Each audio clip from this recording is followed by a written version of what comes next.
Eritrean, which we've seen up at the front in a lot of races.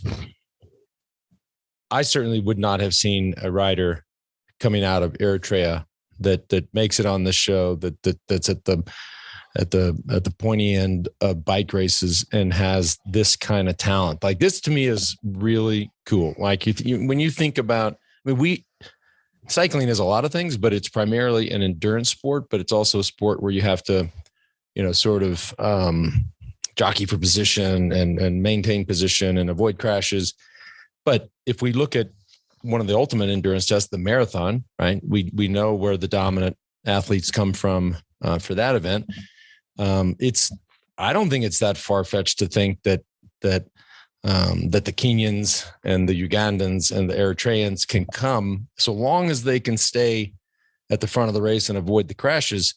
We know what how they're built as endurance athletes, right? So this one's cool for me. Help me with the pronunciation. Binyam Girmay.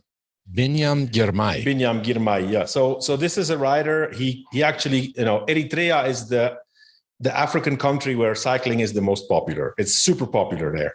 Don't know for which reason, but they have lots of bike races. They probably have a better road infrastructure, and probably a federation which is better organized than the others. But this rider comes through the UCI program. The UCI had this team which put together young cyclists from non-cycling traditional countries. So he came through that program, and before he was under 23. This rider is the only rider in the juniors category who was able to one day beat Remco Evenepoel.